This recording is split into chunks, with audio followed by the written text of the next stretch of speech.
Hare Krishna. I offer my sincere obeisances to all of the assembled devotees. During the closing physical pastimes of His Divine Grace, A.C. Bhaktivedanta Swami Prabhupada, he personally chose to come to Vrindavan Dham.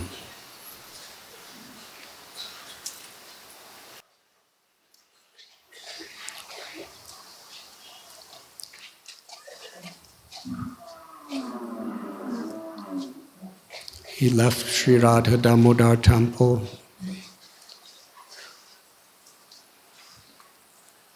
and absolutely no one outside of India ever heard his name, no idea who he was. Here in India, he had loving God brothers and some friends, Kolkata, Prayagraj, Allahabad, Mumbai.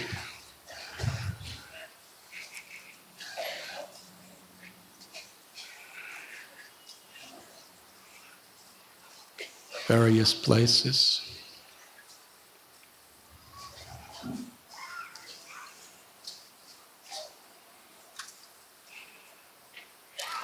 We were told the story by Her Grace Mandakini Devi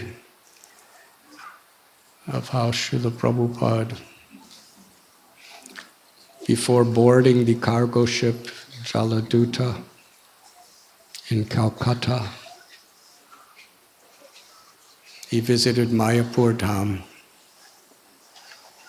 to the Samadhi Mandir of his Guru Maharaj, Srila Bhakti Siddhanta Saraswati Thakur Prabhupada, crying for his blessings. And he visited the place of Sri Advaita Acharya in Shantipur,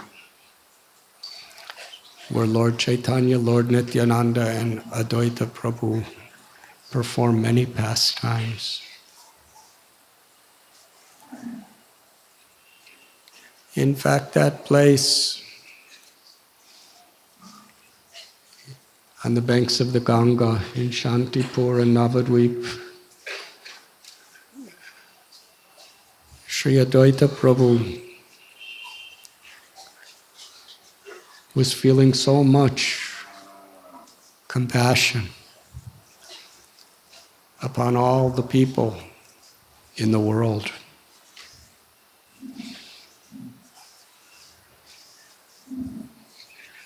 He is Karanadakshayi Vishnu. In one of his expansions, just by his glance, the entire cosmic manifestation within the Mahatattva was impregnated with all living beings. By his inhalation and exhalation, creations come to be and disappear into himself. So he could see into the future. He could see through the eyes of the scripture and through his own eyes of compassion the condition of the people in this world, in this age of Kali. And out of his karuna, his deep compassion, he cried to Krishna. Because Krishna himself can personally reveal the pastimes of Vrindavan. And Advaitacharya is Krishna. Such an acharya. In this incarnation, he was the leader of the whole Brahmin community of his area. He's the greatest scholar of all the scriptures.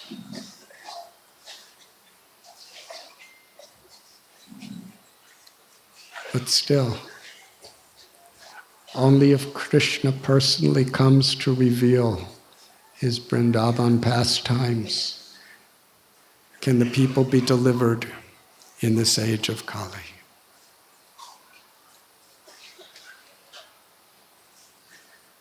Kalera dosanide rajanasti kamahan kuna kirtana eva krishnasya mukta sangha param prajet.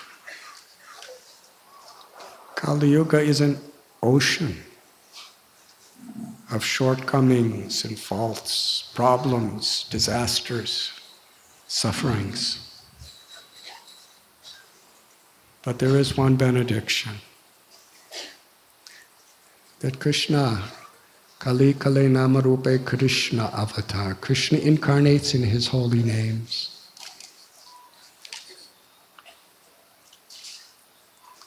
Nama Chintamani Krishna Chaitanya Ras Vigraha. And Lord Chaitanya Mahaprabhu taught us through the scriptures how Krishna's powers, his beauty, his sweetness, and his mercy are all accessible, even to the most fallen, in his holy names. But who other than Krishna himself can create an inundation of love of Krishna, love of God in this age of Kali? Advaita Prabhu, he had the best association. Every day he would meet with Haridas Thakur. They would chant together. They would speak about Krishna together. They would take prasad together. What more wonderful association. And when they would be at his home in Navadvip, there was Srivas Thakur and his brothers, such great devotees. There was a wonderful, wonderful community of Vaishnavas who were all actually the greatest devotees in the history of creation. Srivas Thakur is Narada Muni,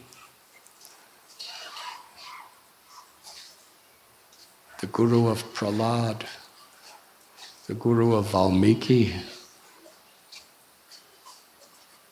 the guru of Dhruva.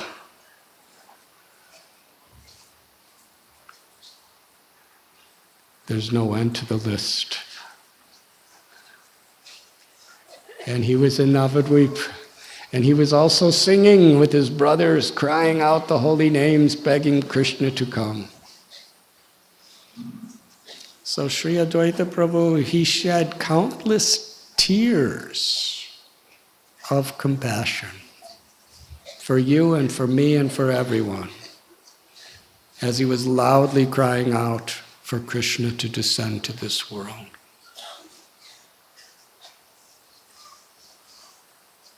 And in response to his call, Krishna in his original form, in the mood of Sri Radha's love, descended to this world as Lord Chaitanya.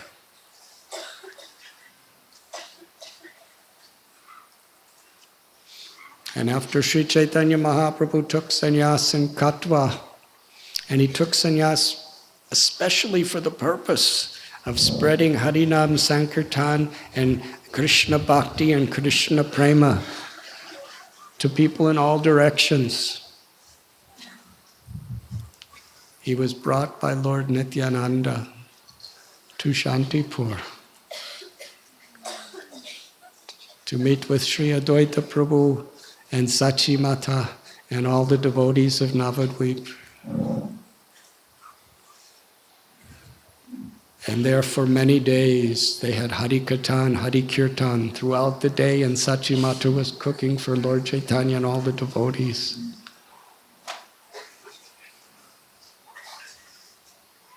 And it was from there that Lord Chaitanya went to Puri and traveled through South India.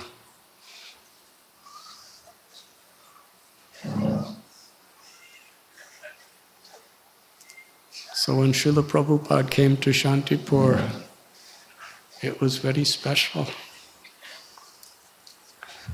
And the pujari who had seen him for many, many years coming, now saw him as a sannyasi. And Prabhupada told him, just days before boarding the Jaladuta, as he was praying for Sri Advaita Prabhu, Sri Nityananda Prabhu, and Sri Chaitanya Mahaprabhu, he had just prayed to his Guru Maharaj.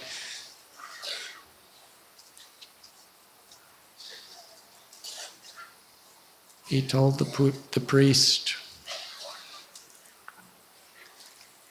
my Guru Maharaj has given me an impossible instruction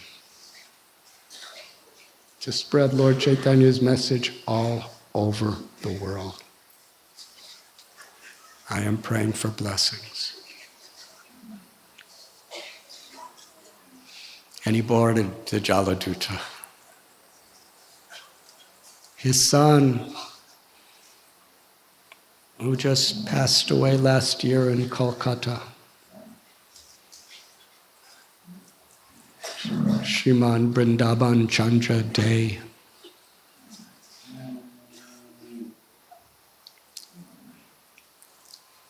his son came to the 50th anniversary of Srila Prabhupada boarding the Calcutta Jaladuta. And he told the story. He also explained it to me personally.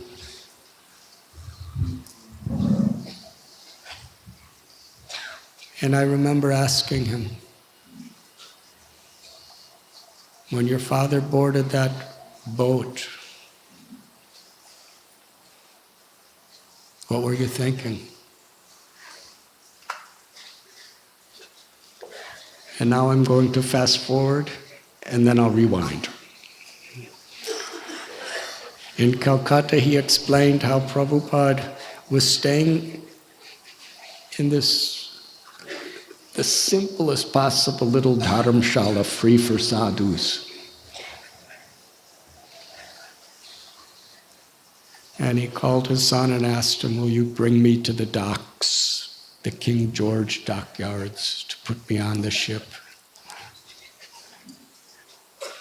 And his son lived across the town in Calcutta, and he somehow, whatever little methods of transportation, he somehow got to where his father was staying, and he said it was the simplest place. And they went to the ship, and they boarded together. And Prabhupada was given a tiny little room. And they sat. And not uncommon in India, it was late by several hours. So he sat with his father for several hours as they talked.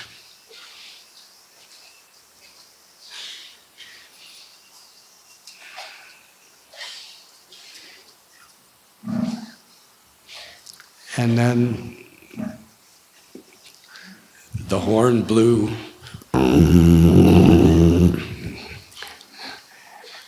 And the ship started moving. And then he had to go off.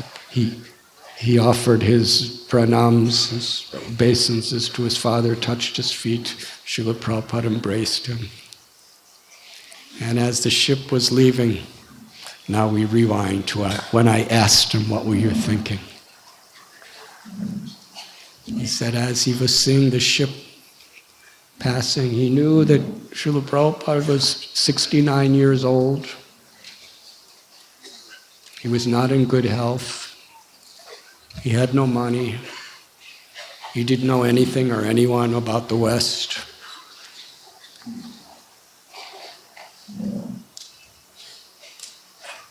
And he really didn't think he would ever see his father again.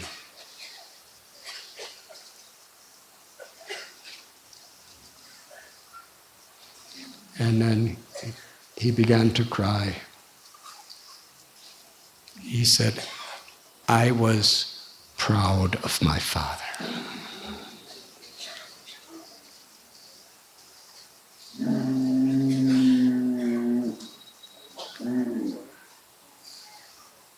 Prabhupada kept a diary.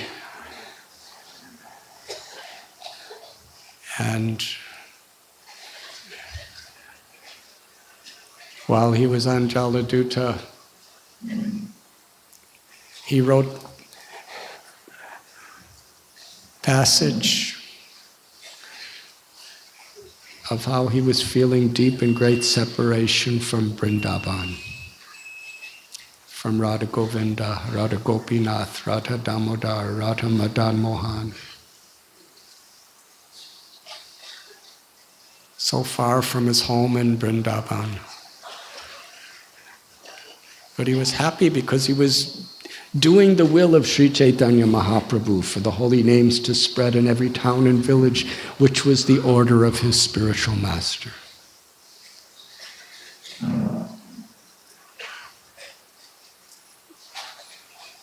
He was remembering Vrindavan, his home, in separation. Heart attacks, seasickness. He wrote, my only solace was the nectar pastimes of Sri Chaitanya Charitamrita.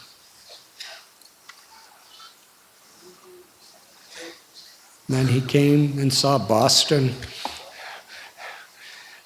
What would America like? It was so completely foreign from the courtyard of Radha Damodar in Vrindavan.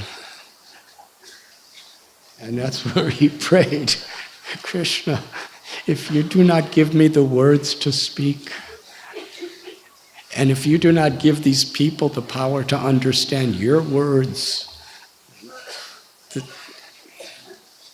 then there is nothing I can do. I'm your puppet. Please make me dance.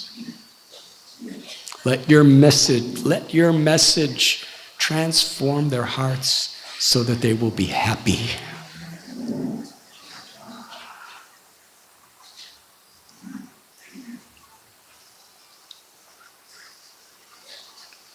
We know some of the story. Each of us knows little parts. Only Krishna knows the whole story. But Srila Prabhupada, he eventually traveled around the world over 10 times.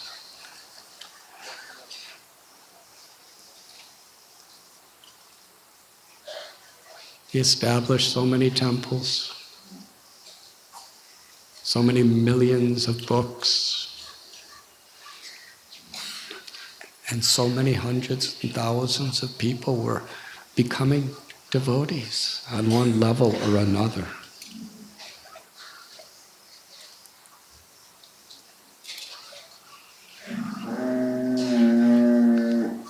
When Srila Prabhupada was in his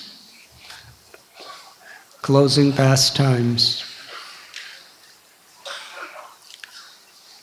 he was still dictating translations and purports to the 10th canto of Srimad Bhagavatam. His body was so frail and so thin that it appeared he had no strength. He couldn't walk. He couldn't sit up.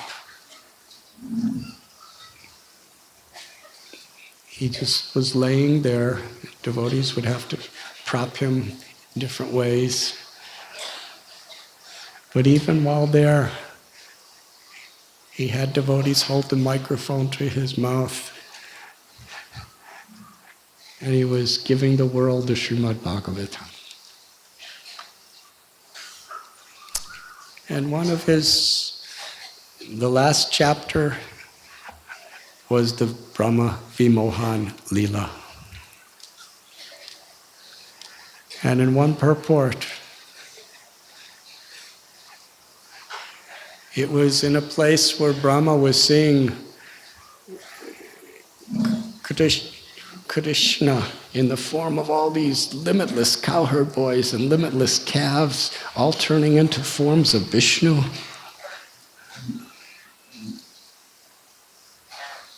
And Prabhupada writes in a purport that there is a place in Vrindavan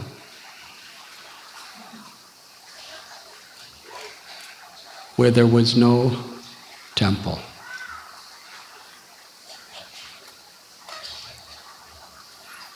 But a devotee desired, let there be a temple. And now in this very empty corner of Vrindavan, it has become a holy place of pilgrimage. Such is the desire of a devotee.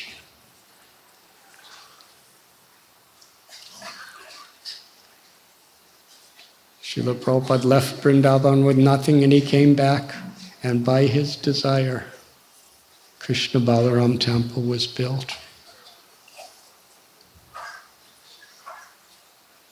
By the desire of a devotee. Srila Prabhupada and Radha Damodar began his translations of Srimad Bhagavatam. It was his desire that these books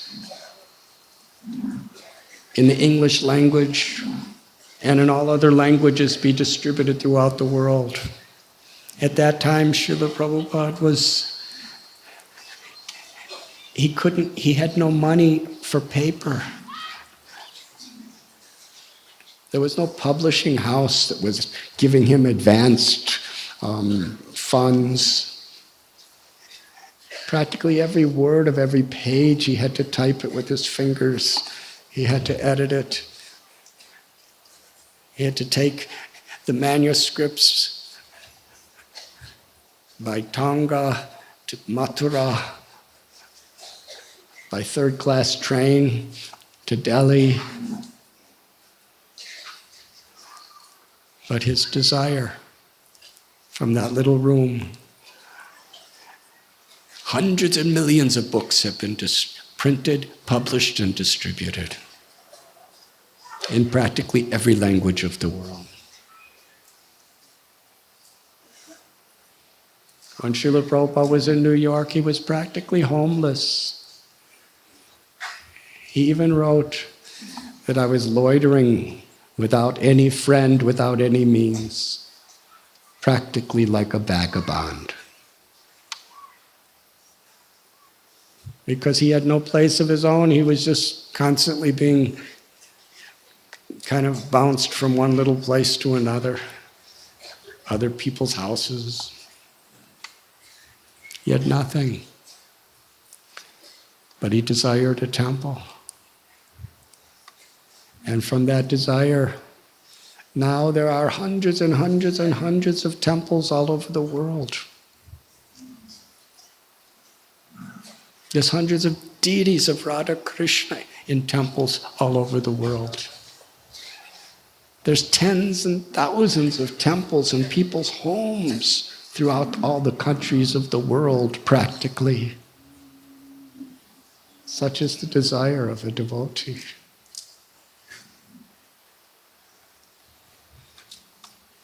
Srila Prabhupada went to Russia. He only had a few days. Practically the whole time he was confined to one little hotel room under strict surveillance of the KGB. And he just met two people. And he preached to them.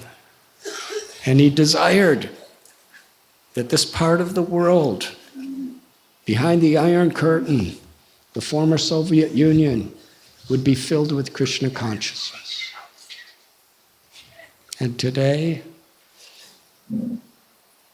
there are tens and thousands of devotees, hundreds and thousands, millions of people being connected to Krishna.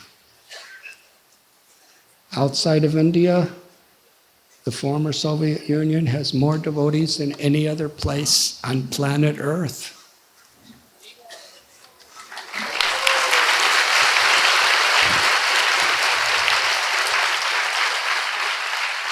From that little hotel room, such is the desire of a devotee. And when Srila Prabhupada was here in Vrindavan in November of 1977, in the month of Kartik, he desired many of his devotees to come to be with him.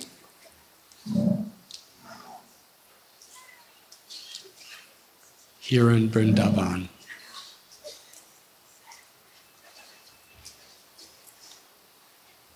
He desired people from all over the world to be transformed with Krishna consciousness. And today, we see right before our eyes, there are tens and thousands of people from all over the world today, here in Vrindavan, to be with Srila Prabhupada.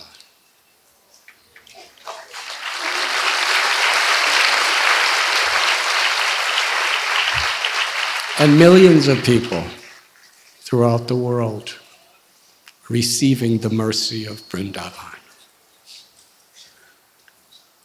Such is the desire of a devotee. Srila Prabhupada ki jai. It is his desire that we're all here now. And that is why we're here. If not for his desire, many of us really don't know where we would be.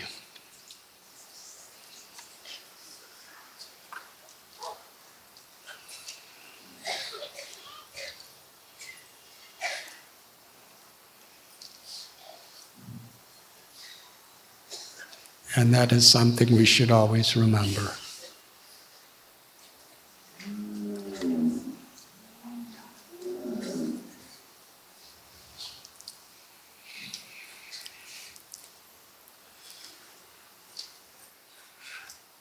In the Srimad Bhagavatam, we read Sukadeva Goswami's narration of how Krishna reciprocated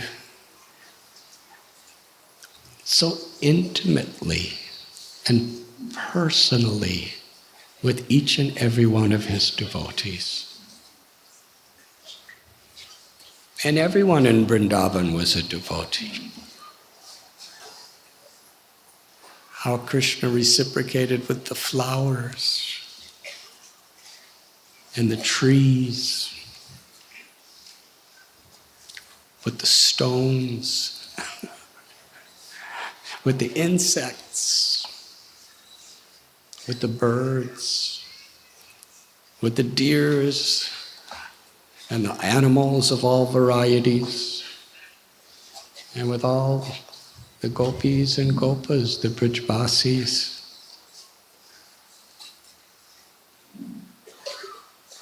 In Lord Chaitanya Mahaprabhu's discussion with Srila Ramananda Rai on the banks of the river Godavari,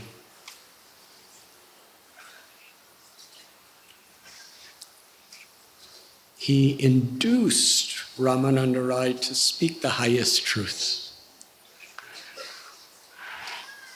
And the culmination of those highest truths, which were gradually progressing, was the love of Krishna in Vrindavan.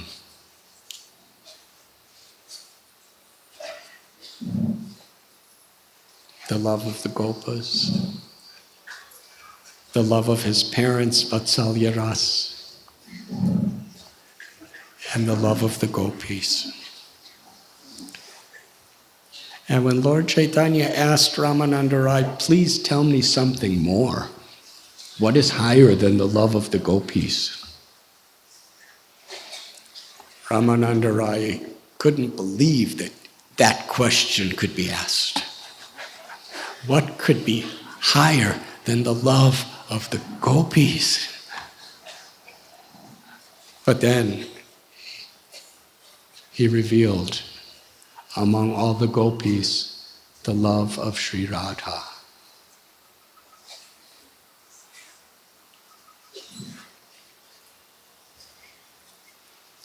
Sukadeva Goswami tells that when Krishna wanted to reveal to the world the purest, most complete essence of spiritual love, he performed his Rasa Lila.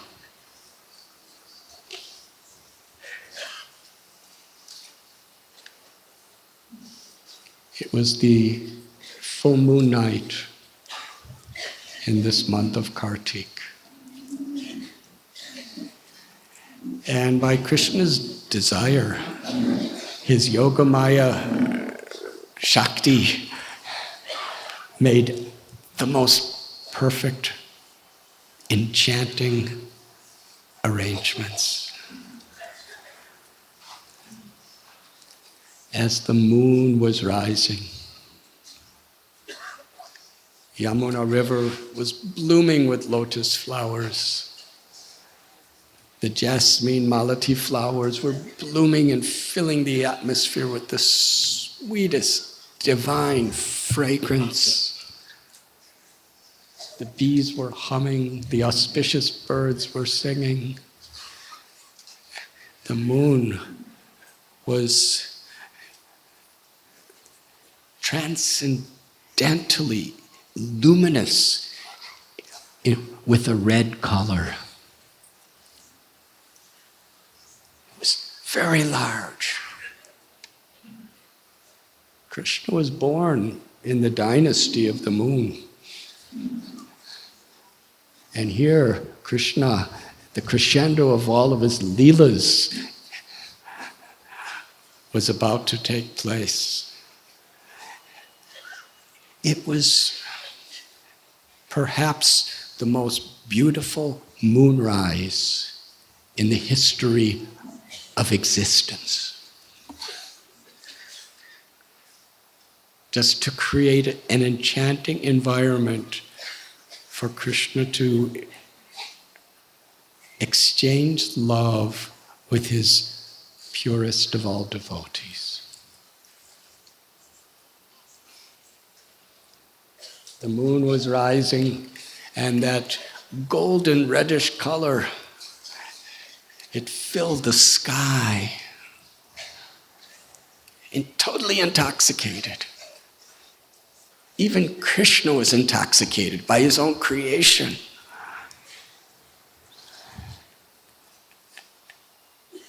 He blew the fifth note of his flute, Bamsi. He played such a beautiful song.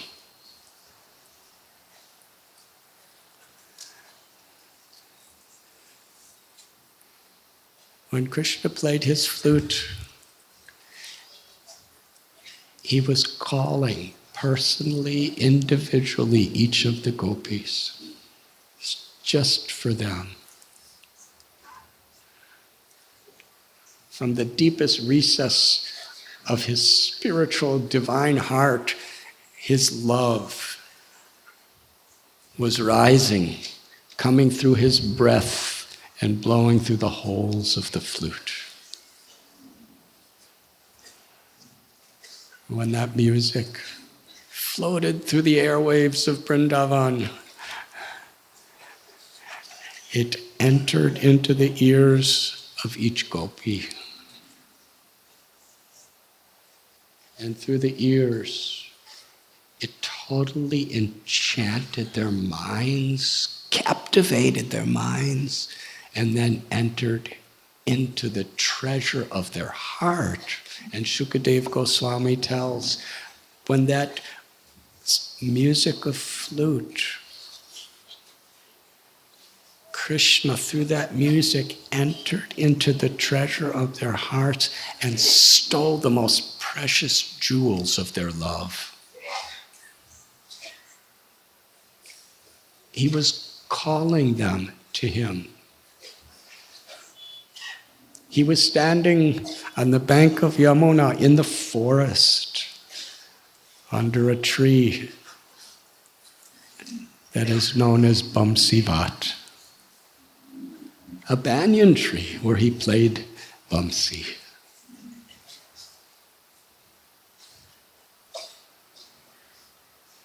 Gopis, their total absorption in pleasing Krishna, in giving Krishna happiness,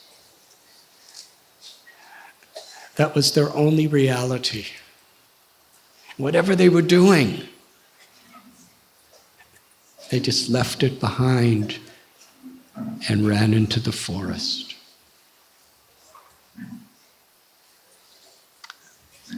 Some were milking cows. They just left. Some were boiling milk.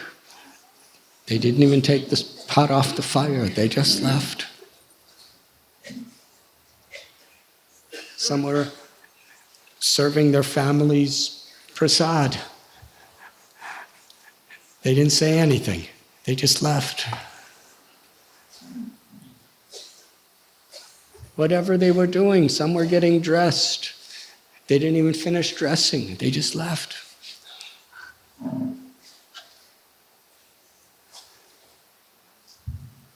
And some of them were married, some of them were unmarried. Husbands of the married ones, fathers, brothers of the unmarried ones, they said, "Where are you going? You cannot go, it's night. No girl goes all alone into the forest at night. You must stay. You have your duties to perform. You have your chastity. You have your dharmic principles. You can't just go." But they went. Krishna was calling them through the sweetest medium of his flute. And those who were forcibly stopped, they were feeling such fire of separation in their hearts, such agony and pain of love, that they closed their eyes and just meditated on Krishna. And the fire of their love for Krishna, if they had any attachments left into this material world, the sound of Krishna's flute, the meditation of Krishna's form in their heart, the embrace of Krishna's love in their heart, burned away everything except their prema, their Krishna consciousness. And many of them, they just left. And others who could not leave, it is described that they gave up their material bodies, which means any conception that they had of any desire in their life except the pleasure of Krishna died within them, was transformed.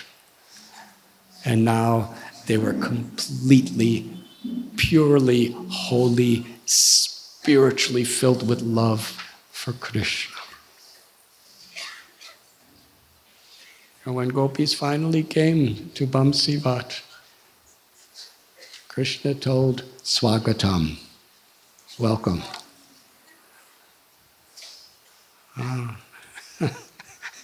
He said, you have come in this beautiful moonlit night, and you have experienced the sweetness of the fragrance of the malati flowers, and I'm very happy I'm seeing you and you are seeing me. But now you should go back to your homes. because you have your duties. And he was teaching them all about dharma. And while you must return to your prescribed obligations. After all, you have fathers, you have husbands, some of you have children. Now you go home.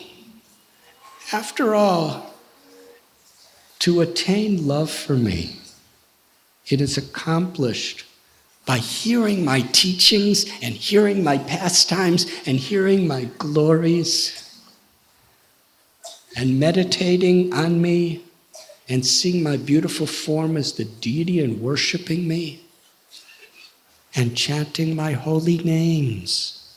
In this way, one develops love for me, not by physical proximity. So go home. It's the exact same instruction he gave to the Brahmins' wives, the Yagyapatnis. They went home and they attained perfection. But gopis are gopis. They knew Krishna's heart. Hearing Krishna's words, they were crying incessantly and drawing curved lines in the dust of Vrindavan with their toes. And then they presented their response to Krishna. In essence, they said that the highest dharma is to surrender to you.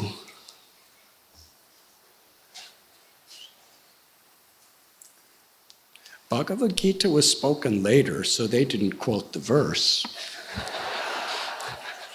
But Bhagavad Gita says, Sarva dharman parityajya mam ekam sharanam vraja aham tvam sarva papebhyo mokshayi samimasuja.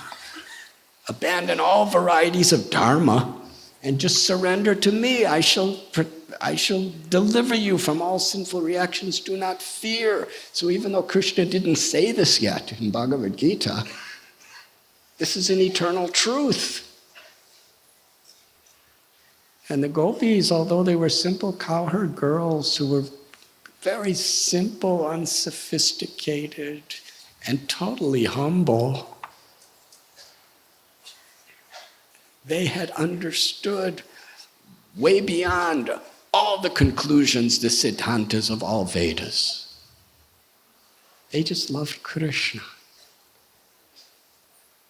Say, Krishna, you're telling us about dharma.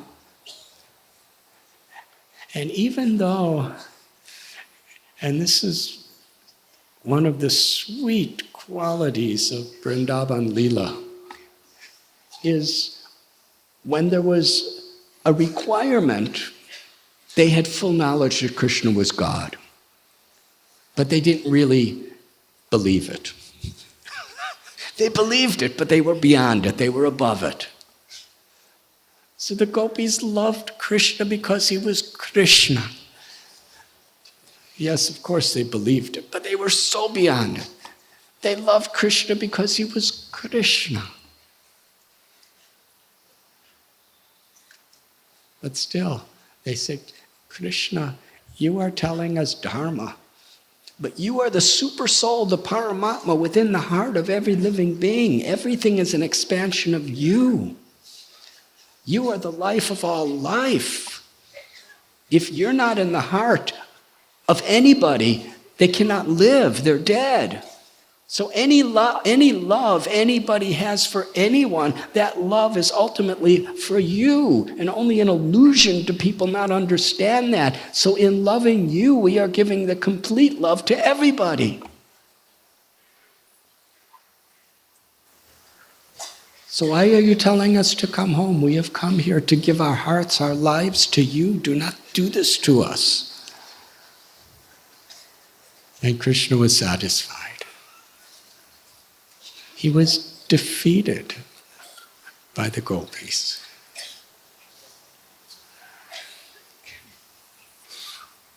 And then he began to perform wonderful pastimes of pure transcendental love with the gopis. And what is the nature of that love? Sukadev Goswami, the Goswamis of Vrindavan, the greatest renunciates throughout history, they declare that the gopis were the most supremely renounced people from any material conceptions. The love was pure, of the very deepest soul love.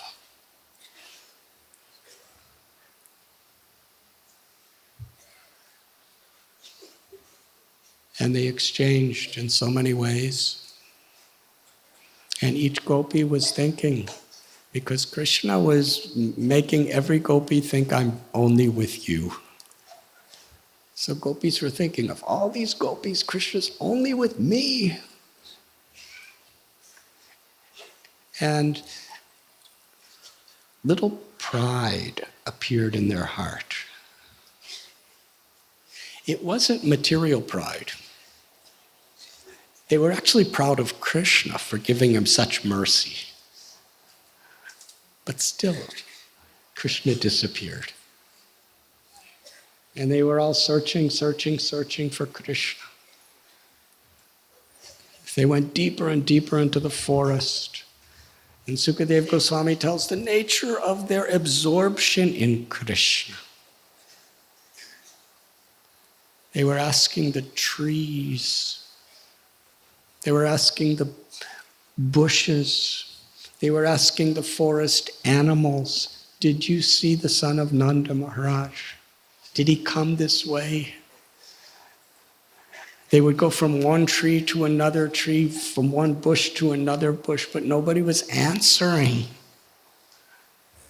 They saw Tulsi. They were asking Tulsi, maybe the trees are all men, so they won't answer our questions. But Tulsi, you're a girl, and you know what girls are like when you know what our heart is. Please tell us, did you see Krishna? But nobody was answering. They were thinking maybe they didn't see Krishna. But Mother Earth, she must know where Krishna is, because anywhere that is on earth, she's aware of. So they were asking Mother Earth, where is the son of Nanda Maharaj? And as they were going deeper and deeper into the forest, searching and searching, crying out Krishna's names, they were so absorbed in Krishna, they began to perform the leelas of Krishna.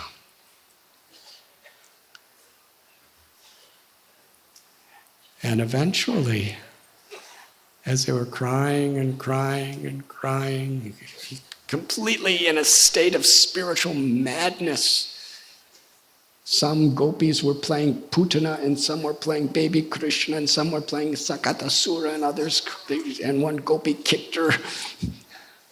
And there was Trinavarta. And some gopis were playing Yashodamai, tying up Krishna, and some were Bakasura, and some were Vatsasura.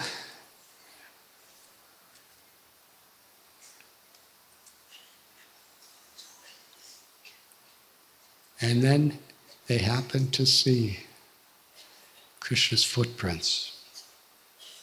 They followed his footprints.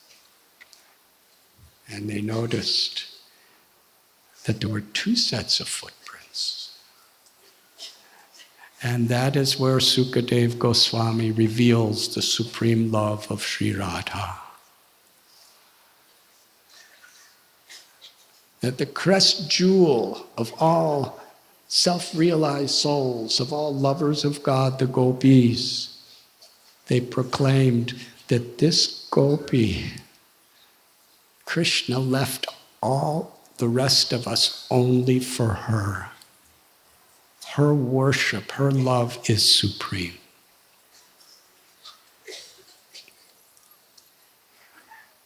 That is Sri Radha. So the culmination of the Srimad Bhagavatam is Sri Radha's love.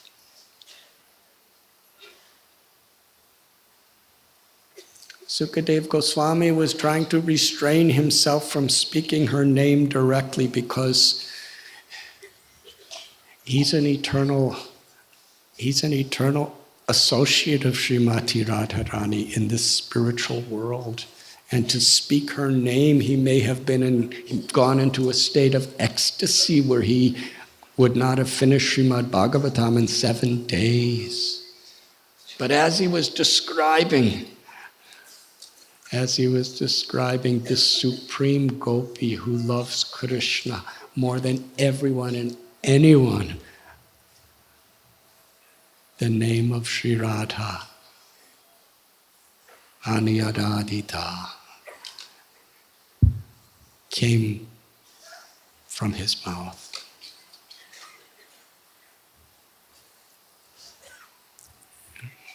Our acharyas tell that where the Srimad Bhagavatam culminates, that's where Sri Chaitanya Charitamrita begins. Sri Chaitanya Mahaprabhu is Krishna, who has come to this world to taste the sweetness of Sri Radha's love. Chaitanya Charitamrita explains that Krishna knows everything. Vedaham samatitani varatamanani charjana bhavashani chabhutani mam tu vedana kashchana. I know everything past. I know everything in the present. I know all things that are yet to come. I know all living beings forever. But me no one can know in full. That is Krishna. The source of all spiritual and all material worlds, aham sarvasya prabhava, the all-knowing, the all-pervading, the omniscient, Bhagavan. Those are all just his energies and his qualities. But there's only one thing that Krishna doesn't know. What is the nature of Sri Radha's love? What is the happiness she experiences when she tastes the sweetness of my love? What is it about me that makes her more ecstatic than even I can understand?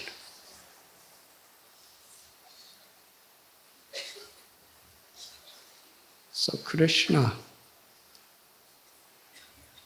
to understand himself, he had to understand the nectar of himself, he had to understand through Sri Radha's love. And to understand the happiness of her love was beyond even him, and he's beyond everything. That is Lord Chaitanya.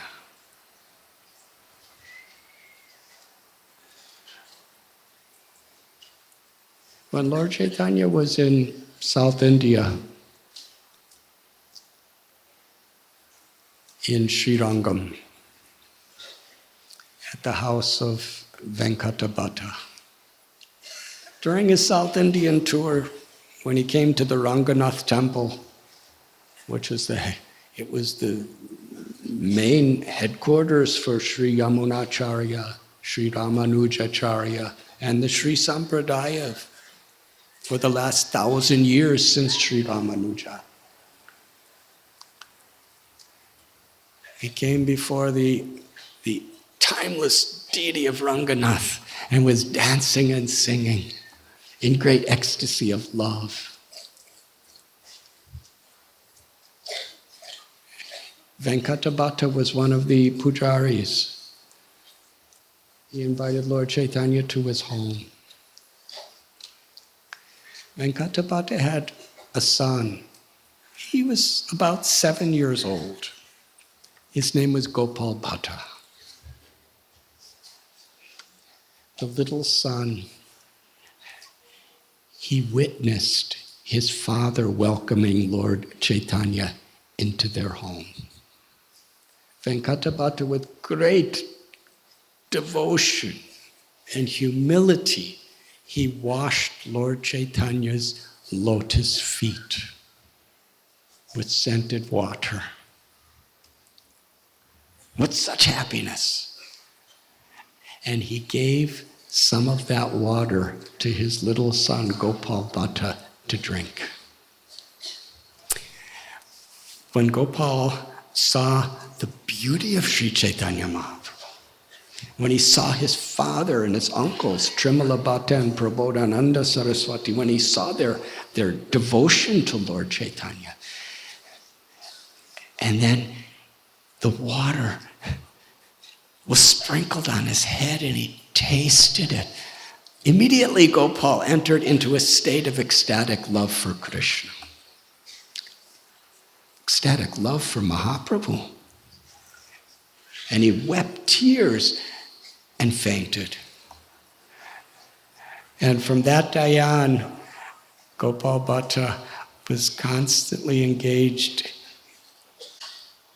in serving Lord Chaitanya. He's just a small child doing menial services.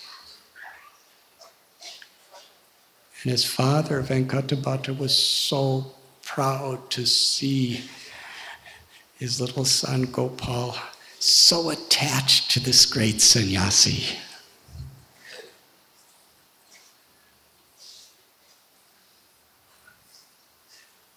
One day, something happened to Gopal Bhatta.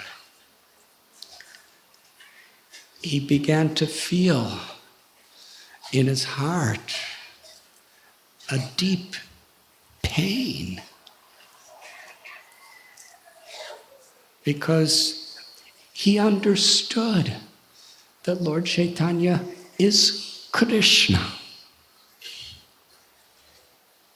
Such a revelation can only happen by the mercy of the Lord.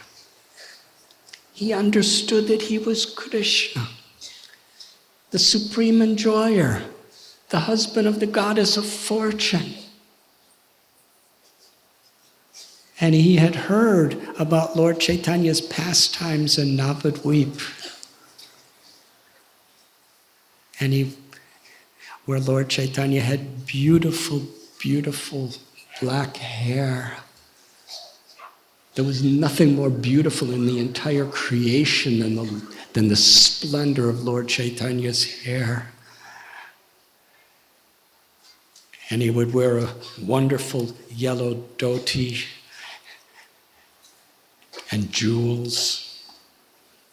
And he was living with the supreme goddess of fortune, and with his mother, and with all of his friends. As Navadvip Chandra, he was the supreme enjoyer. Why? Why now I have to see him as a sannyasi? His head is shaven. He's wearing the drab saffron robes of a renunciate. He's sleeping on the floor. He's eating so simple. Such a pain to see my beloved Lord, whom my only desire in life is to give him enjoyment, to give him pleasure.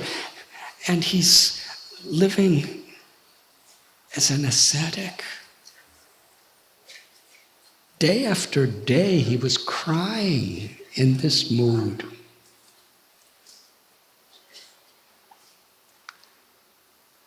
And one day, as he was weeping, he fell asleep and had a dream. In the dream, he saw Navadvip Dham, the river Ganga, and all the beautiful places of Navadvip. And there he saw Lord Gauranga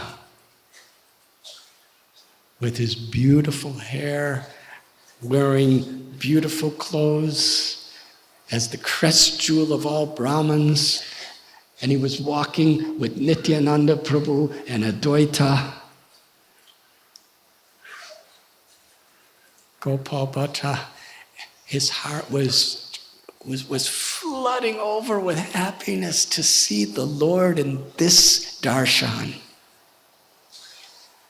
And then Nityananda Prabhu and Advaita Prabhu, they put their arms around Gopal and began to speak to him.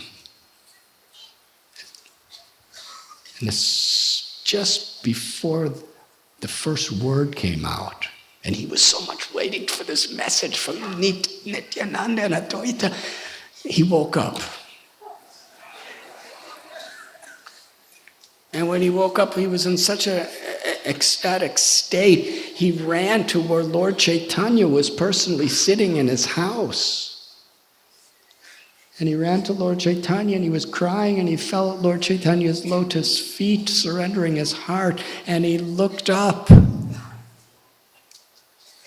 And Sri Chaitanya Mahaprabhu, that crest jewel of all great sannyasis, gave him a darshan.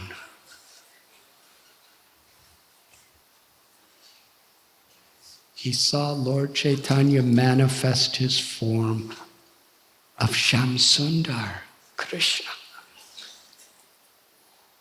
His complexion was like a tamal tree, like a freshly formed monsoon rain cloud. His beautiful eyes like lotus petals. His wonderful hair was circling his face. He was standing in a threefold bending form, playing his flute with a peacock feather decorating his head. And Gopinath was gazing with such infinite love into the eyes of Gopal Bhatta. Then that form transformed into Navadvip Chandra, Lord Gauranga in Navadvip, where he had beautiful long hair and wonderful garlands, in the mood of the king of Sankirtan. And Gopal Bhatta, all his desires were fulfilled. This was not a dream. He was seeing Navadvip Chandra, Mayapur Chandra, Sri Chaitanya Mahaprabhu in the form that he longed and prayed to see. And in that state, tears were flooding his eyes, and he fell at Lord Chaitanya Mahaprabhu's feet and put his head on his feet and looked up. And Lord Chaitanya was with shaved head, saffron robes, as sannyasi. Mahaprabhu picked up Gopal Bhatta and put him on his own lap. And Lord Chaitanya embraced Gopal and seeing Gopal Bhatta's love, Lord Chaitanya literally bathed Gopal Bhatta with the tears of his compassion, his mercy, and his supreme love. And little Gopal Bhatta, just a child, was bathing Lord Chaitanya with his tears.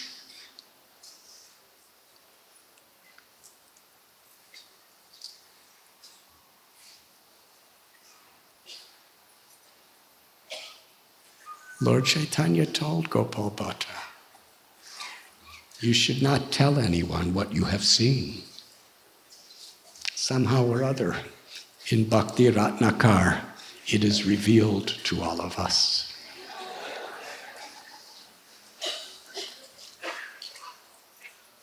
He said to the 7-year-old child, you remain home and you take care of your mother and father. They are my beloved devotees. And after they depart from the world, you should go to Vrindavan.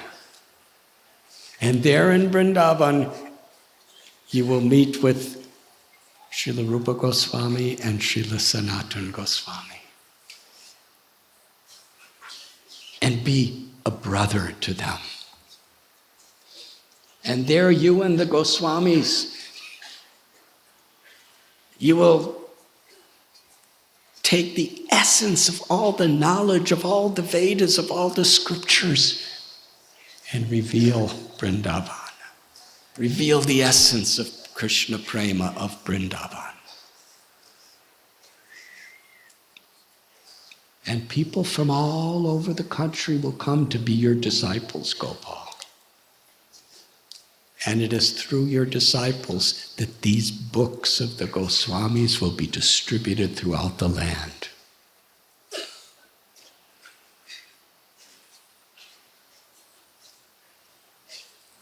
Lord Chaitanya Mahaprabhu remained in the house of Gopal Bhatta and his family for 4 months. During that time, on one occasion, Lord Chaitanya Mahaprabhu saw that Gopal's father, Venkatabhatta, and his brothers, they were pure devotees of Lord Narayan. And Lord Chaitanya, in a joking way, he asked, "You are worshipping Narayan, but Lakshmi Devi, she has left Narayan to be with Krishna. Why is that?"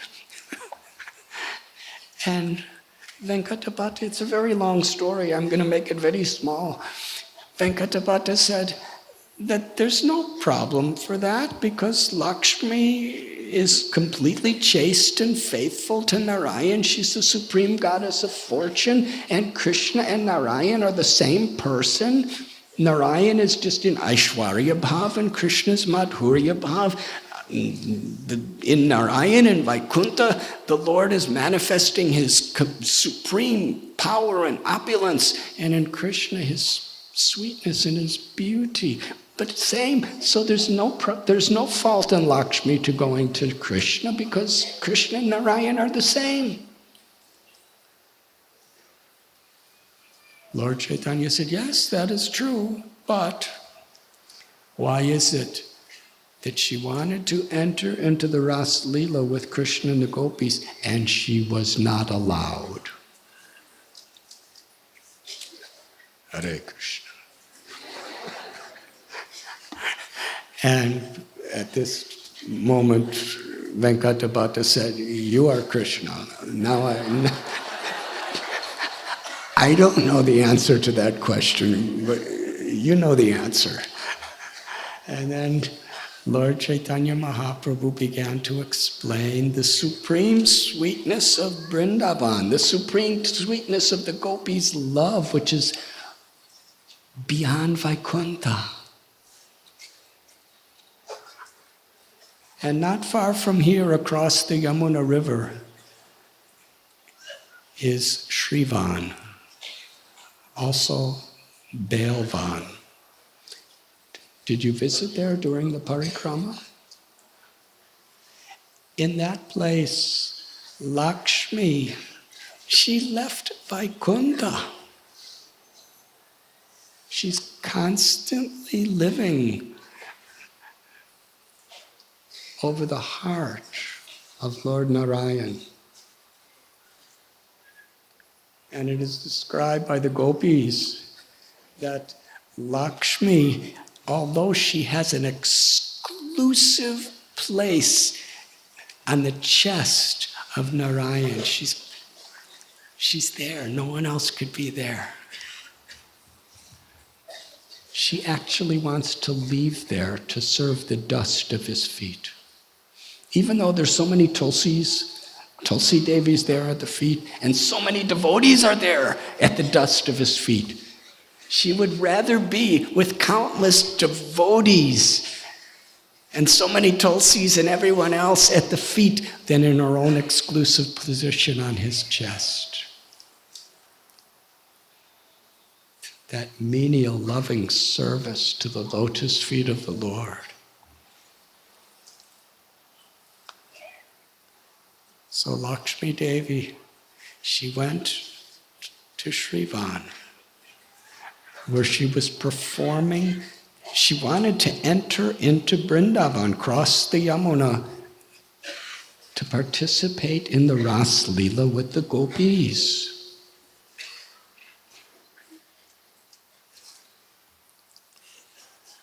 But she couldn't come.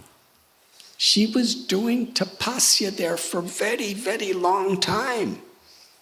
In fact, according to the Brijavasis, she's still there doing tapasya. But she was told by the gopis that in order to enter the Braj Leela and the Ras Leela, you cannot be the supreme goddess of fortune. You cannot be seeing your Lord as your husband.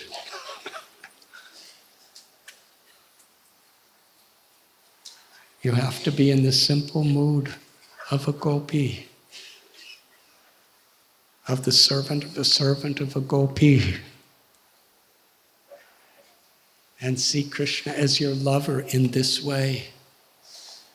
But Lakshmi, her nature is to see the glory and the power of Narayana, to identify him as her husband, and to identify herself with all her power and all of her excellences as the queen of Vaikuntha. But she could understand that infinitely higher than any form of love is the love of the gopis. She could not enter, but she was given from across the Yamuna, she was given a vision of the Ras Leela. And she's still there. She will never leave the vision of the Rasa Leela in this form. So when Sri Chaitanya Mahaprabhu explained these beautiful truths to Venkatabhata, there's that beautiful story where the springtime Rasa Leela takes place at Govardhan, where many of you will be going tomorrow.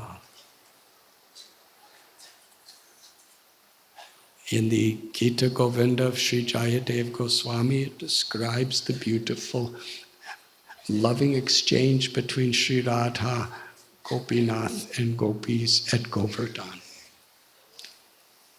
And the limitless holy places where they perform their leelas around Govardhan Hill. There's a place called Paita. And that is where Krishna left the gopis. Similar to how he left the gopis here in Vrindavan. And they were searching for him. And he was sitting in a very nice little place near Govardhan Hill. And they saw him. And they came running. Krishna, Krishna. But Krishna was hiding, so he disguised himself by manifesting his form of Narayan with 4 arms, holding the conch shell and the disc and the club and the lotus flower. And he was so beautiful and the supreme absolute truth, the personality of Godhead of Vaikuntha, Narayan. And when gopis saw him, they knew he was God. This is God. They bowed down with great reverence.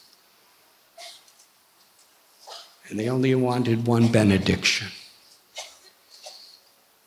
Please tell us, did you see Krishna?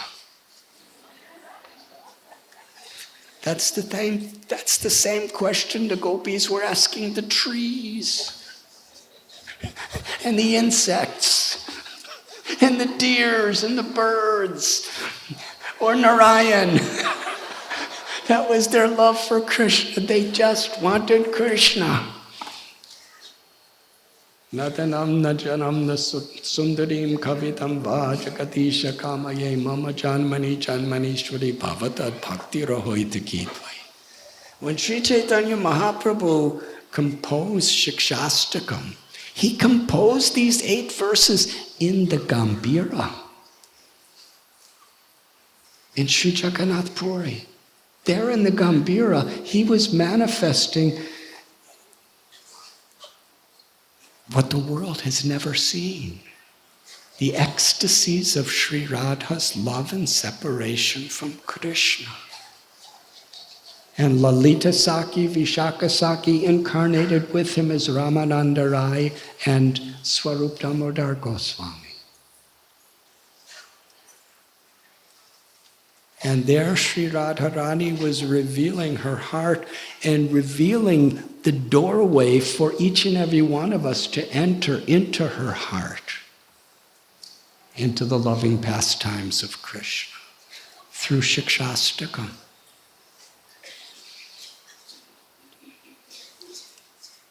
I don't want anything. I don't want anything except to serve you, to please you, Krishna, unconditionally. And in this particular incident, Lord Chaitanya Mahaprabhu was explaining, the gopis, they're asking Narayan, did you see Krishna? And Narayan said, he went this way. Om Namo Narayan. They offered their obeisances and ran in the direction to find Krishna. They just weren't concerned with God. They were concerned with Krishna, Sham Sundar, Srinandanandan. Meanwhile, these wonderful stories, Balaram is on Govardhan Hill, you'll see him tomorrow. And he's just watching the Ras Leela of Krishna with gopis, and he actually, his color turns the color of Krishna. He's so absorbed in Krishna. So the gopis ran off, and then Srimati Radharani comes, and Narayan is sitting there. And before she even asked, where is Krishna? Krishna was trying to maintain that form of Narayan. But in the presence of Sri Radha, he could do it for the other gopis, somehow or other. But in the presence of Sri Radha, two of his arms just disappeared. And suddenly his crown just disappeared and a little peacock feather appeared in his and he was holding his flute. He was completely conquered by Sri Radha's love. So this wonderful story is being told to Venkatabhatta, and from that day on, he and his brothers understood the supreme abode of the spiritual world as Goloka, Sri Vrindavan Dham. And it is manifested here in this world as Vrindavan. And Krishna told the son Gopal Bhatta, your home will be that Vrindavan.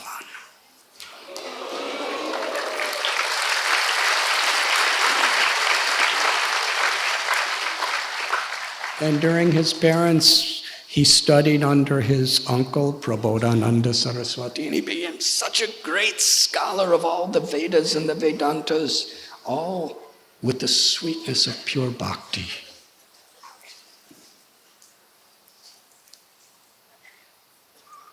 He was an ultimate devotee in every way. And when his parents were in their last days, they blessed him to always remember and engage in the loving service of Sri Chaitanya Mahaprabhu. And with their blessings, they departed from the world, and he came to Vrindavan. Here in Vrindavan, he met with Sri Rupa Goswami and Sri Sanatan Goswami, Sri Raghunath Das Goswami, Sri Raghunath Bhatta Goswami, later Sri Jiva Goswami. And when he arrived,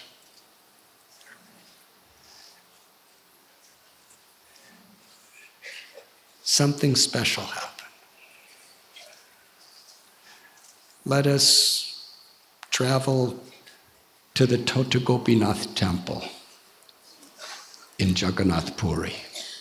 Sri Chaitanya Mahaprabhu is there in the presence of Gadadhar Pandit, who's Srimati Radharani in Krishna's Leela. They're together. And he says to Gadadhar and the devotees around him, for a long time I have not heard any news from Rupa Goswami or Sanatana Goswami in Vrindavan. And then the message came that Gopal Bhatta, he has come from Sri Rangam. You told us all about him. He has come. We want to tell you we are now together as brothers, rendering service to your mission here in Sri Vrindavan town. And Lord Chaitanya was so happy. He sent a wonderful letter back to Rupa and Sanatan, and he also sent his Mahaprasad, a wooden seat that he would do his pujas. He would worship the Lord sitting on this seat, and his own kopan and Mahaprasad. So Gopal Bhatta Goswami, living among the Goswamis, he was worshiping Shalagram Shila. This time, Sanatana Goswami was worshiping Sri Madan Mohan. Madhu Pandit was worshiping Sri Radha Gopinath. Rupa Goswami, Radha Govinda. Lokanath Goswami, Radha Vinod.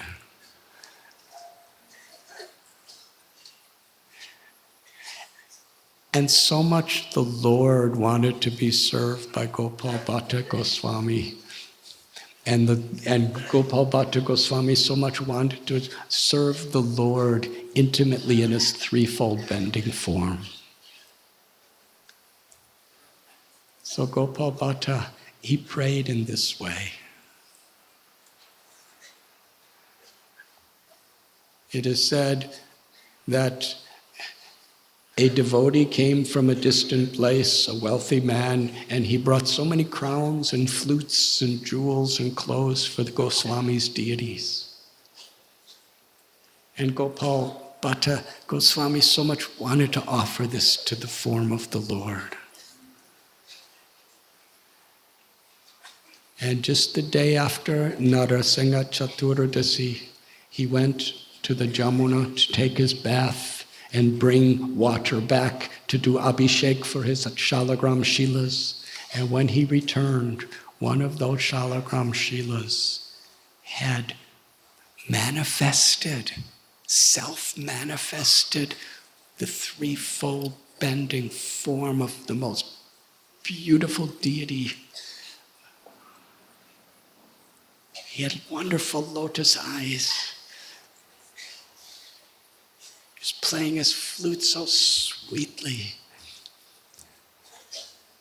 And Rupa Goswami and Sanatana Goswami heard about this, and all the Goswamis, they came and they had a wonderful festival to celebrate. And because he appeared near Nidhuban, where Krishna gives pleasure to Sri Radha, they gave the name Sri Radha Raman, one who gives pleasure to Radha.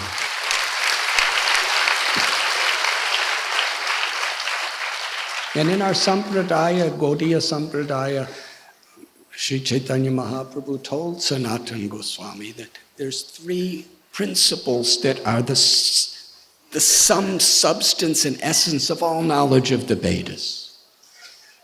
Sambandha, Abhideya, and Prayojana. Sambandha is to re-establish our eternal relationship with Krishna. Jivaraswarapur Krishna Nityadas. We are eternal servants of Krishna, but forgetful of this. We're thinking due to the ego, ahankar, that I'm this body, I'm all of the designations of this body, and endless desires are distracting us. And birth after birth after birth, through old age, disease, and death, we have to travel again. But sambandha, to reestablish our understanding in our relationship that I am the eternal servant of Krishna. Krishna is all attractive. Krishna is the ultimate object of my love, and the only true happiness is to feel Krishna's love and to please Krishna. Madan Mohan is the murti that represents sambandha. Because Madan Mohan means one who bewilders the person who bewilders everyone. And that's Madana, Cupid, Kandarpa, Kamadev. Everyone is endlessly being bewildered by this transcendental power of Maya in the form of Kamadev. But there's a place on the bank of the Yamuna where Kamadev wanted to see who is this Krishna. And with the most powerful of all of his arrows, whoever he shoots with this arrow becomes completely bewildered and intoxicated and infatuated by material energy. And he decided to shoot this at Krishna to see what happens. But as soon as he aimed and he looked at Krishna, Krishna was so beautiful, so charming, that Kamadev fell unconscious. He couldn't survive Krishna's beauty. In this way, Madan Mohan. This is what it means, sambandha, to reestablish our relationship with Krishna, to again be attracted to Krishna. And to the degree we're attracted to Krishna, we become detached from the sources of miseries of this world. And abhideya, what do we do when we establish that relationship and attraction? We engage in spontaneous loving service to the Lord. Govinda Dev, who gives the ultimate pleasure to the senses, to the heart, to the soul, to the earth, to the cows. Radha Govinda is the Abhideya Murti, worshipped by Rupa Goswami. And then through this process of devotional service, gradually Prema Pumarta Mahan, the ultimate goal, the awakening of ecstatic love. And of all love, the love of gopis awakens.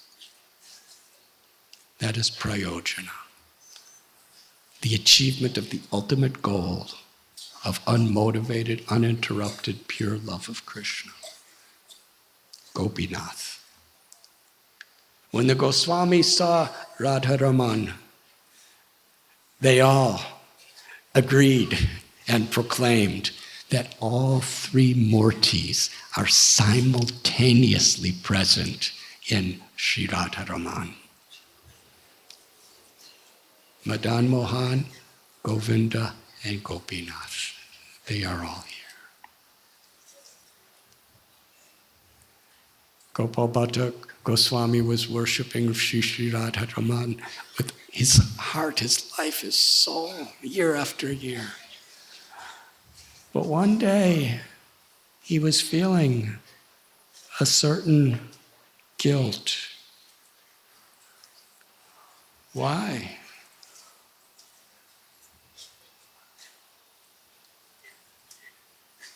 He's living in Vrindavan.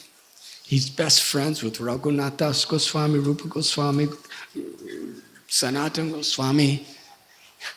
Krishna has personally self-manifested and appeared before him. He's worshiping him all day and having loving relationships. Why would he feel guilty? This is the nature of a Vaishnava. Such humility. In his heart, he's thinking that my Father told me And my mother told me that I should worship Lord Gauranga Mahaprabhu. Because after all, he's the one who is giving me everything. Who am I to worship Krishna? When Lord Chaitanya is the one who has opened the doors to all the love of my life. And that was my father's last wish. So as he was thinking this, sitting right in front of Radharaman, Sri Radharaman, who always has the most beautiful smile upon his face, he could hear his thoughts. And Sri Radharaman transformed into the beautiful form of Sri Gauranga Mahaprabhu.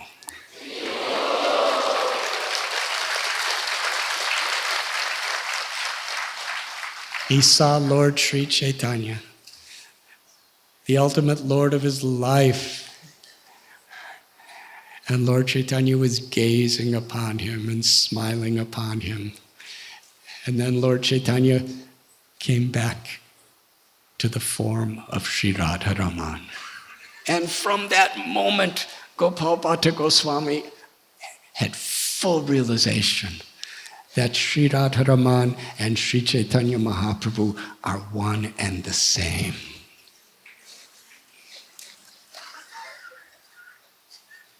Because in the Murti of Sri Radharaman we see just Krishna. And in these early deities of Krishna, in many cases, Sri Radharani was brought many years later to stand beside Krishna. But the Goswamis, when they were worshiping Krishna, they understood that Krishna is never separated from Sri Radharani. Within the heart of of Krishna playing his flute is Srimati Radharani. She is ever present there, inseparable. At the very heart of the hearts of Krishna, he's playing his flute, especially for Sri Radha. So Radharaman is Krishna and Radha. And Sri Chaitanya Mahaprabhu is Krishna with the heart of Sri Radha, with the love of Sri Radha, giving that love to us through the transcendental chanting of the holy names.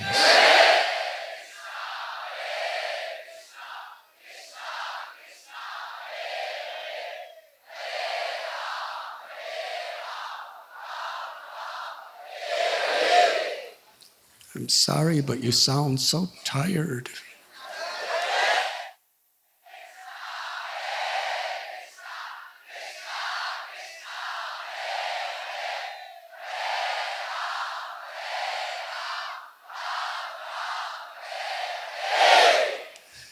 That is what Vaishnava Association does, is we wake each other up.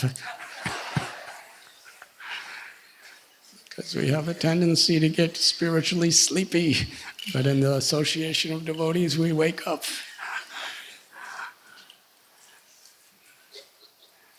I will end with one similar story.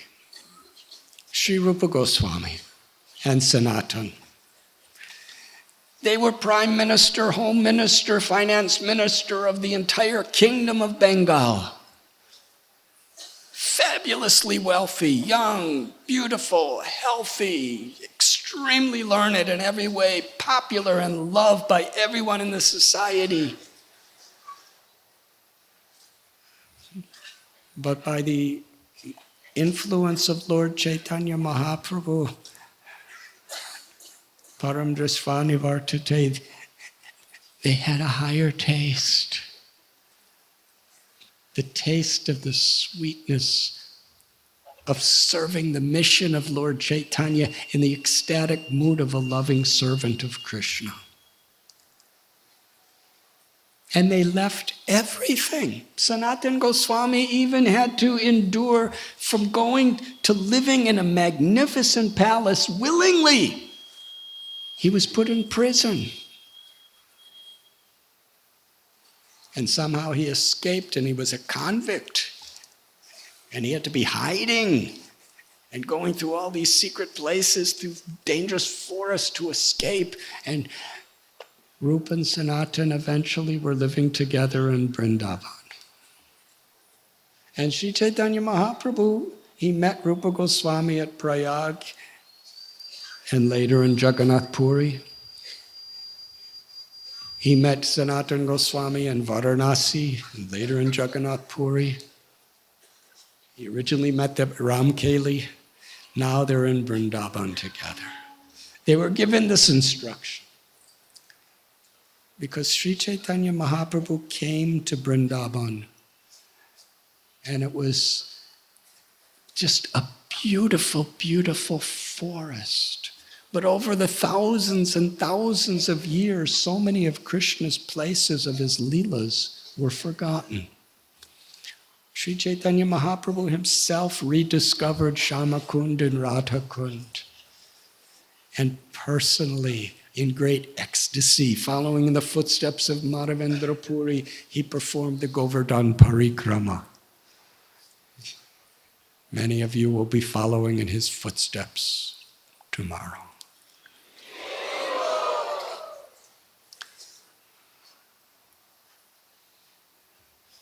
He told Rupa and Sanatana, my mother has asked me to live in Puri. So everything I want to do in Vrindavan, it is my wish that you will fulfill all of those things. Reestablish, rediscover and establish the holy places of Krishna's Leela.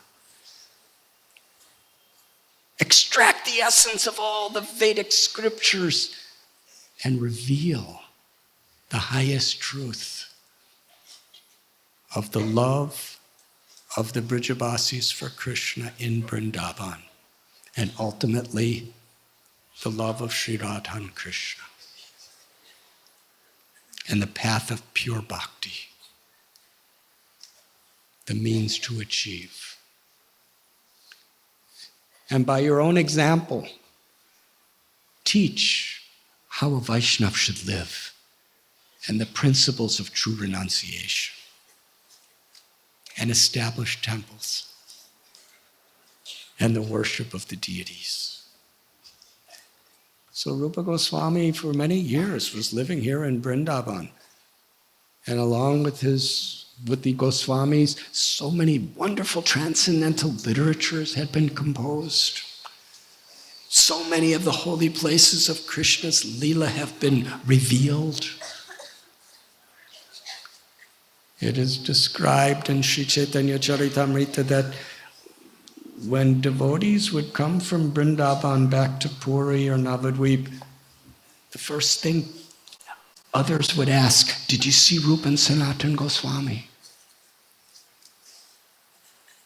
What are their actions? Where are they living? What are they eating? And the people would just be overwhelmed with awe, amazement, and happiness. They could hardly answer the question. Oh, yes, we have seen Rupa and Sanatana Goswami. Where do they live? They sleep under a different tree every night. They have left the most magnificent palaces to live under trees, on the ground. What do they eat? They have left behind them the finest foods in the world. And they beg. They beg at the homes of the Brajavasis, and they get some dry bread, sometimes some chickpeas. And what do they wear? Discarded cloth that other people throw away because it's useless. They'll take a piece of quilt like that for the winter. And an old piece of cloth they'll make into a kopin, a loincloth. That's all they'll wear. And what do? They're always extracting essence from all these scriptures, and they're constantly writing about the highest siddhantas. And they're together discussing Krishna, and they're always chanting Krishna's holy names.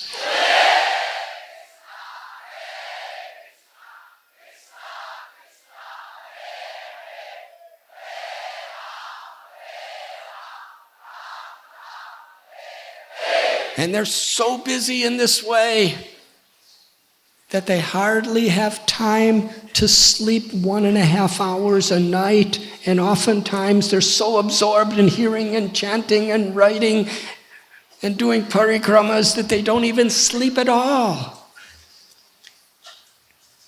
And yet they're always in the highest ecstasies of the love of the gopis. This is the 6 Goswamis. Rupa Goswami accomplished all of this. He's the leader of the 6 Goswamis. But he was feeling an emptiness in his heart. Because he wasn't there to be ecstatic like the gopis. He wasn't there to be happy. He was there to serve, because that's the mood of the gopis. To serve, to give pleasure to their beloved.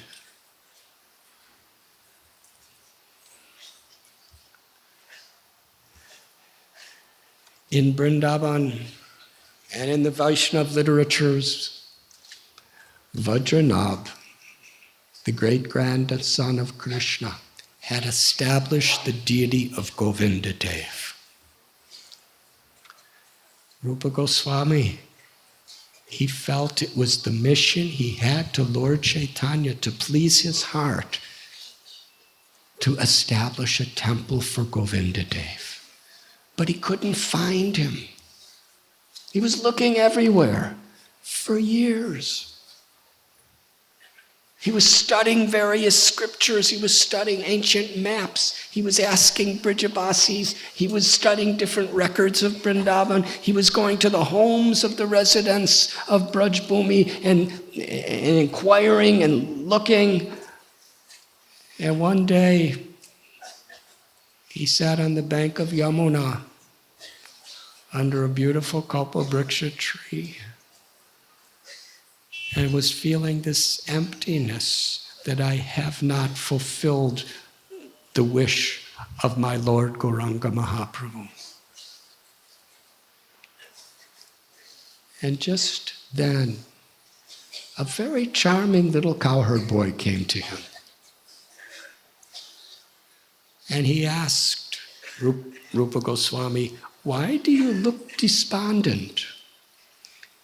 Rupa Goswami was so charmed by the beauty and the character of this little boy.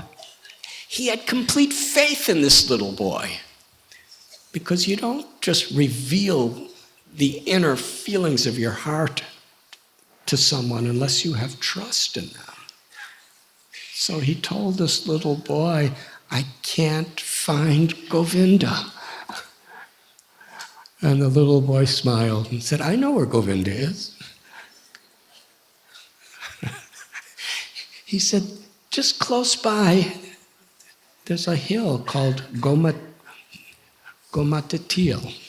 It's a little hill. And on the top of that hill, there's a cow that comes every day when no one else is around. And this cow releases a large quantity of milk without anyone milking her. It just flows out of her love into the ground. In that very place under the ground is Govinda Dev. Come with me, I'll take you there." And the little boy took Rupa Goswami by the hand and pulled him, and they came to this special place where a cow was letting down her milk into the ground. Rupa Goswami saw it. And suddenly, he looked and the boy was gone. And then he understood that little boy was Govinda Dev. That was Krishna. Krishna came to me to give me solace. Krishna came to me to reveal himself to me. And I didn't even offer respects to him. I didn't offer any puja to him. I didn't even recognize him. I didn't even thank him. And he felt guilty again. And then he fell unconscious in love. And when he came to consciousness, he understood, I have a mission. Seva. We can't waste time with our guilty thoughts. We have seva to do. So Rupa Goswami gathered together some Brijavasis and said, in this place Govinda is present. And they were very, very excited, the Brijavasis, and they started to dig. And it is said that a voice came from the sky. It was Baladev. Said, this is the place you will find Govinda. He will reveal himself to give his mercy to the whole world. And as they dug, Govinda appeared.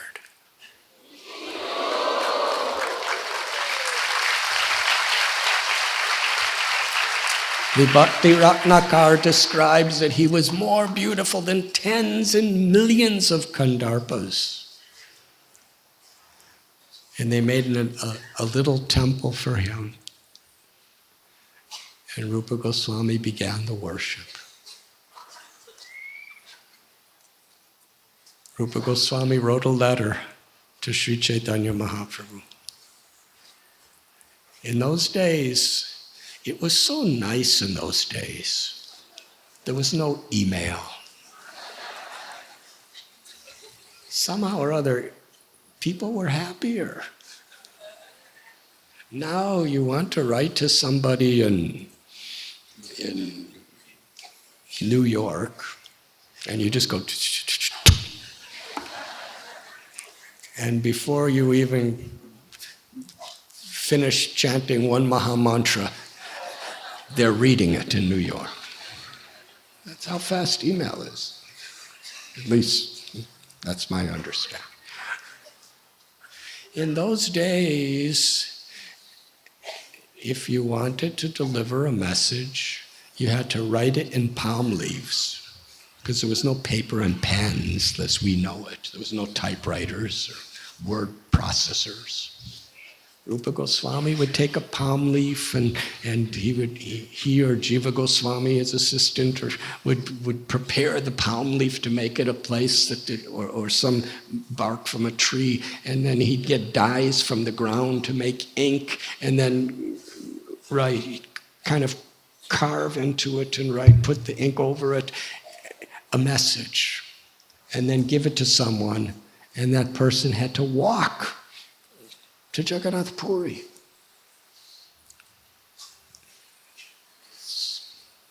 Over 1,000 kilometers, I think. And that's the way you deliver a message.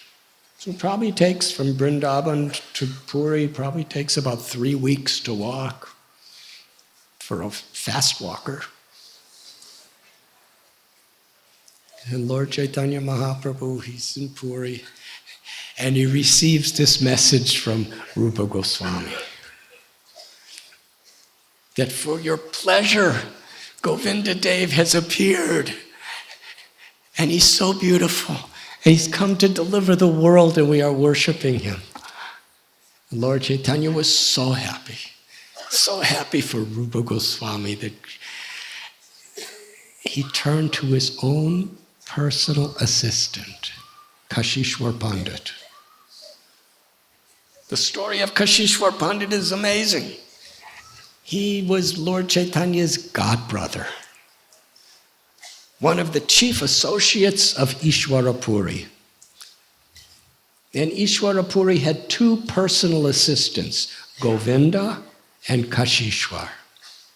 And before Ishwara Puri left this world, he told Govinda and Kashishwar, to spend their lives as the personal assistants of Sri Chaitanya Mahaprabhu. So they both came to Puri after Lord Chaitanya returned from South India. And Lord Chaitanya was very hesitant. How could I let my own godbrothers serve me? I should be honoring them and respecting them. Not only are they my own godbrothers, but they were the personal servants and assistants of my Guru Maharaj. And he asked Sarvabhauma Bhattacharya, what should I do? And Sarvabhauma Bhattacharya said, of all considerations, the order of Guru must be fulfilled. And Ishwar Puri ordered them to serve you, so you must honor that. So Kashishwar Pandit was constant associate of Lord Chaitanya along with Govinda in Puri for many years. When Lord Chaitanya got this message, he turned to Kashishwar and he said, you should go and assist Rupa Goswami in the worship of Govinda Dev. Kashishwar Pandit was not happy about that. He was happy, but not happy. He was happy because he loved Krishna. But in those days, it wasn't like, yatras where there's airplanes and trains and everything. If he went to Vrindavan, he would never ever see Lord Chaitanya again for the rest of his life. And for him, Krishna was Chaitanya Mahaprabhu. Sri Radharani was Chaitanya Mahaprabhu. He was watching his leelas. He was rendering personal services. He was seeing Lord Chaitanya's ecstasies and his loving exchanges. And you're sending me. Lord Chaitanya understood his heart. He didn't say anything. He just looked really sad. And Lord Chaitanya did something wonderful. He manifested a deity of himself. It's actually a deity of Krishna playing flute. But Lord Chaitanya manifested this deity personally. And he said, this deity is me. I am in this form. Put this beside Govinda, and whenever you worship, you will see me personally. Whenever you offer food, bhoga, you will see me eating, just like you see me eating now. I will always be with you. And Kashishwar Pandit, to fulfill such a beautiful thing. Srila Prabhupada's living in Vrindavan, and his guru told him, leave Vrindavan, go to the West, spread Krishna consciousness. And he was feeling separation from Vrindavan with all his heart. One of my godbrothers told me a story. He was in Prabhupada headquarters. And they made such nice arrangements for him. New Dwarka. And everything was there. Nice furnishings, beautiful painted walls, blue in color, nice dictaphone machines. And Prabhupada said to this devotee, do you remember many years ago you went with me to Vrindavan, you saw my little rooms in Radha Damodar? Now in those days, even when I first came in 1971, the floor of Radha Damodar was just earth. There was no marble or wood, it was just earth. And there was just a little rope bed. And there was nothing in the room except that. So simple. Prabhupada said, do you remember my little rooms in Vrindavan? Prabhupada said, I am longing to return to Radha Damodar to be in my rooms in Vrindavan. And here he is in this beautiful, beautiful quarters in Los Angeles. He says, I'm longing to be in that simple room in Vrindavan. He said, but for me to go back there would be sense gratification, because my Guru Maharaj wants me to do this. Vyabhashayatmaka budhya rekeha kurunandana bahushaka hyanantascha budhayo vyabhashayanam. Srila Prabhupada quotes Vishwanath Chakravarti Thakur that one should make the order of one's Guru one's life and soul.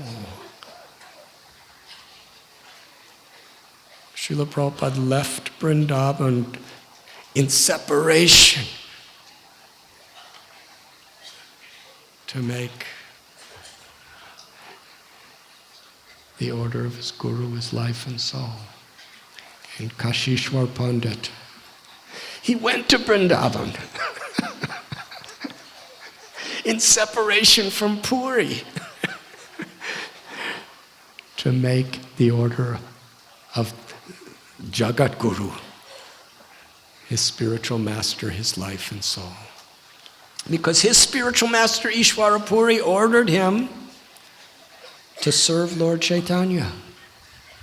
So the order of his Guru was to follow what Lord Chaitanya said, the servant of the servant of the servant. So it is explained he came here to Vrindavan and spent the rest of his life. And just on the right side of Govinda Dev, in the beautiful Radha Govinda temple, he placed the small deity of Gaur Govinda. And when he would worship Govinda Dev and Gaur Govinda, he would always see personally manifested Lord Gauranga before his eyes and within his heart. Vrindavan is a place of love in separation. Over the last few days, we have been telling some stories, and we find even in the spiritual world of Goloka, where Krishna is ever present, even when he's in front of our eyes, still feelings of separation arise within his beloved devotees. And for gopis, even when Krishna's right in front, when their eyes blink for a moment, it seems like a yuga in separation. And then when their eyes open, how much more wonderful, beautiful, sweeter, and ecstatic it is to see Krishna. Vrindavan is ever increasing, ever newer feelings of love.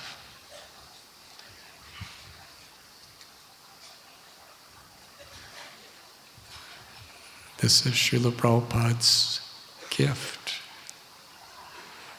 In New York City, the first little place he ever got was a run-down, old, tiny storefront. Just this little square of people right here would fill that storefront on 26 Second Avenue. And it took Prabhupada a while to fill it up with people. And before he came, it was a little gift shop, really cheap little gifts. And there was a sign, matchless gifts. And now it was going to be Radha Krishna temple. Even though Radha Krishna, Prabhupada, they asked Prabhupada, should we take down this matchless gifts? The sign? And Prabhupada said, no, leave it. Krishna consciousness is a matchless gift.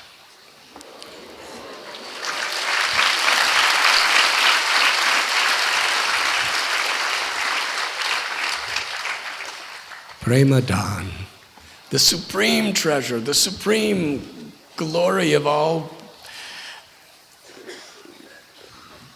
aspirations of the soul is Vrindavan.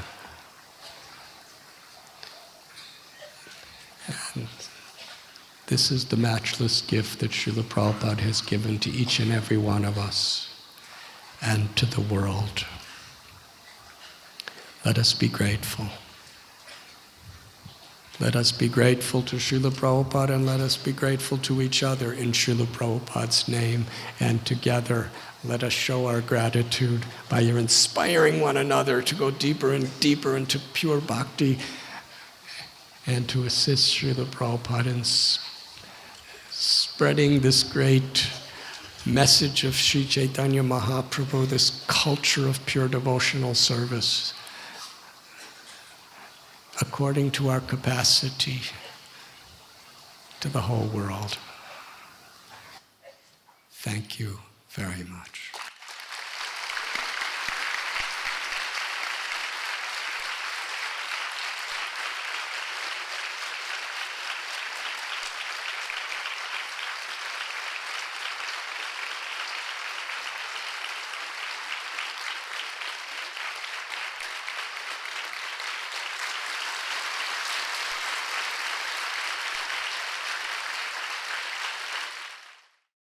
RG Media YouTube channel.